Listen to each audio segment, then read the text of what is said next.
My toxic boyfriend slept with every girl I introduced him to, until I set him up with my friend who has gonorrhea. My name is Madison, and I need to tell you about the most insane year of my life. It started 3 years ago when I met Derek at a coffee shop in downtown Portland. He was exactly the type of guy I always fell for. Tall, charming smile, worked in tech, and had this way of making you feel like you were the only person in the room. We hit it off immediately. He bought my coffee, we talked for 2 hours, and by the end of it, I had butterflies I hadn't felt since high school. I was 26 at the time, working as a graphic designer for a small marketing firm. My life was pretty simple. Work, gym, occasional drinks with friends, and way too much Netflix. Derek felt like this exciting new chapter. We started dating officially after about 3 weeks. He took me to nice restaurants, remembered little things I mentioned in passing, and texted me good morning every single day. My friends all said I seemed happier. My mom loved him when they met over FaceTime. Everything felt perfect. The first red flag came about 4 months in. My best friend since college, Jessica, was going through a rough breakup. She'd been with this guy for 3 years, and he'd just moved across the country without even discussing it with her. She was devastated.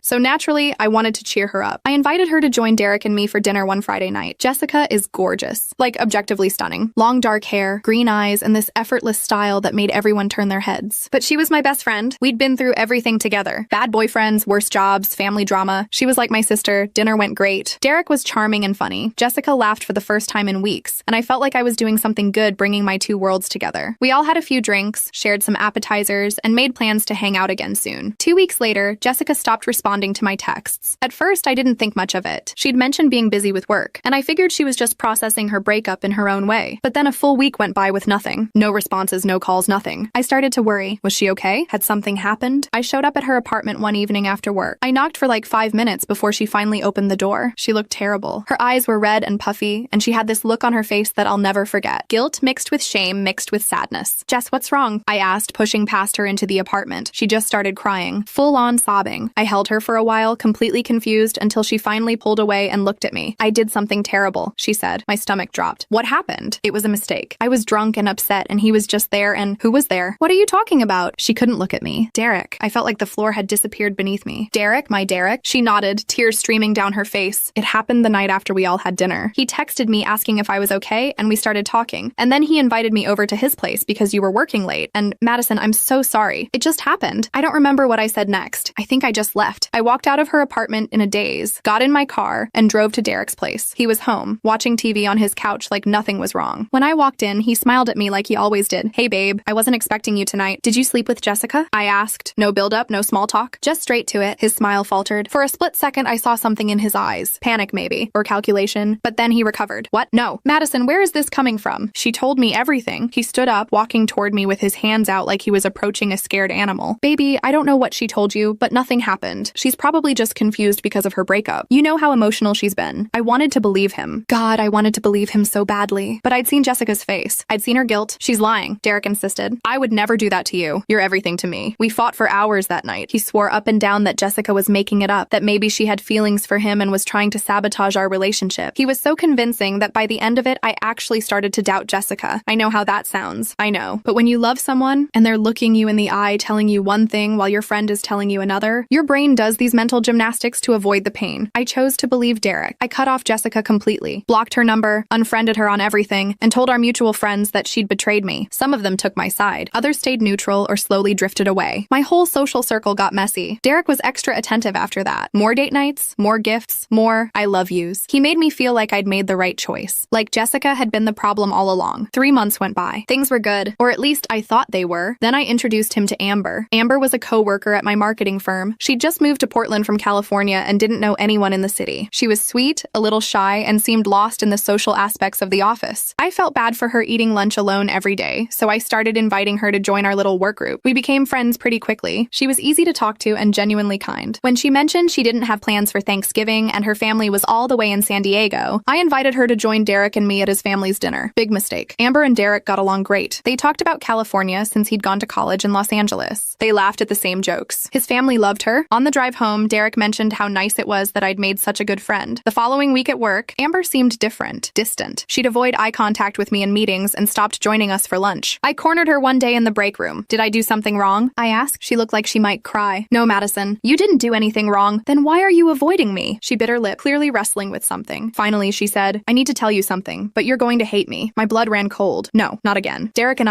we've been texting since Thanksgiving. And last weekend, when you told me you were visiting your parents, he invited me to his place and she trailed off, but I didn't need her to finish. I felt numb, like my body was there, but my mind was somewhere far away. I didn't know he was going to. I thought we were just hanging out as friends, and then he kissed me and I should have stopped it, but I didn't. And I'm so sorry, Madison. I'm so sorry. I walked out of the break room without saying a word, went back to my desk, gathered my things, and left work early. I didn't go to Derek's place this time. I didn't confront him. I just went home and sat in my apartment in silence. 2 girls, 2 of my friends, both with the same story. That's when I started to see the pattern. I thought back to other friends I'd introduced to Derek over the past year. There was Riley, who'd suddenly stopped coming to our game nights. There was Brooklyn, who'd moved to Seattle kind of abruptly. There was Kayla, who I'd had a weird falling out with over something I couldn't even remember now. How many of them had he slept with? How many had been too ashamed or scared to tell me? I felt sick, but I still didn't leave him. I know. You're reading this thinking I'm an idiot, and you're right. But here's the thing about toxic relationships that people don't understand until they're in one. They mess with your head. Derek had spent a year making me feel like I was the problem. Like I was too jealous, too insecure, too quick to believe rumors. He'd isolated me from my friends, made me doubt my own judgment, and convinced me that he was the only person who really understood me. So when I confronted him about Amber, and he cried, actually cried, and told me that she'd come on to him and he'd made a terrible mistake, but it meant nothing and he loved only me. I believed him again, or I wanted to believe him. He promised to cut off all contact with Amber. He said he'd go to therapy. He said he'd do whatever it took to make this right. I stayed. Another 6 months went by. He did go to therapy, 3 sessions anyway. He made a big show of working on himself. And I made myself small, so small, trying to be the perfect girlfriend who didn't make him want to cheat. I stopped introducing him to my friends. Actually, I stopped having friends. It was easier that way. No temptation for him, no heartbreak for me, just Derek and me in our little bubble. My mom noticed something was wrong when I went home for Christmas. She asked if everything was okay with Derek, and I lied and said things were perfect. I'd become really good at lying. Then in February, I ran into Jessica at a grocery store. We both froze when we saw each other. She looked good, healthier than the last time I'd seen her. She was with a guy I didn't recognize, holding his hand. Madison, she said softly. Hey, I replied, trying to figure out if I should just turn around and leave. Can we talk? Just for a minute? I looked at the guy she was with. He smiled and said, I'll wait in the car, before kissing her cheek and walking away. Seemed like a nice guy. Jessica and I stood there in the freezer aisle and I waited for her to speak. I know you probably hate me, she started, and you have every right to, but I need you to know that I wasn't lying. Derek did sleep with me, and I know that doesn't make it okay. I still made the choice to do it, but he's not who you think he is, Madison. He told me you guys were on a break. He said you'd been fighting constantly and were basically over. We weren't on a break, I said quietly. I know that now. After you cut me off, I felt terrible. I tried to reach out to Derek to figure out how to fix things, and he told me to leave him alone and stop trying to break you two up. That's when I realized he'd played me. He'd played both of us. I felt tears building up, but refused to let them fall in the middle of a Safeway. Has he done it to anyone else? Jessica asked. Since me? I nodded. At least one other that I know of. Probably more. Jessica looked at me with this mix of pity and frustration. Madison, you need to leave him. He's never going to change. Guys like that don't change. I know, I whispered. And I did know. But knowing and doing are two different things. We exchanged numbers again before parting ways. She made me promise to call her if I ever needed anything. I didn't plan on calling her, but I also couldn't stop thinking about what she'd said. About Derek lying to her, telling her we were on a break. Had he told Amber the same thing? Had he told all of them the same thing? I started paying attention to Derek's phone. Not in an obvious way, but just noticing things. How he'd tilted away from me when texting. How he'd suddenly get up and leave the room to take certain calls. How he'd started using a passcode that I didn't know. One night in March, he fell asleep on my couch after we'd been drinking wine and watching movies. His phone was on the coffee table, and I grabbed it before I could talk myself out of it. I didn't know his passcode, but I tried a few obvious ones. His birthday. My birthday. Nothing. Then I tried the date we started dating, and it unlocked. My hands were shaking as I opened his messages. There were so many. So many girls from his work. Girls from his gym. Random girls from dating apps. Yeah, he was still on dating apps. But what made me feel physically ill was seeing names I recognized. Riley, Brooklyn, Kayla, all of them. He'd slept with all of them. And there were messages with someone named Haley that were recent. Like from that day, they were planning to meet up that weekend while I was supposed to be at a work conference in Seattle. I took screenshots of everything and sent them to my own phone. Then I put his phone back exactly where it was and went to my bedroom. I didn't sleep that night. I just lay there, staring at the ceiling, feeling like my entire life had been a lie. The next morning, Derek left for work like nothing was wrong. He kissed me goodbye and told me he'd miss me while I was in Seattle. I smiled and said I'd miss him too, but I wasn't going to Seattle. I'd never planned to go to Seattle. I'd made up the conference to test him, to see if he'd make plans with someone else. And he had. I called in sick to work. Then I called Jessica. I need your help, I said when she answered. We met at a coffee shop an hour later. I showed her the screenshots. I told her everything. And I finally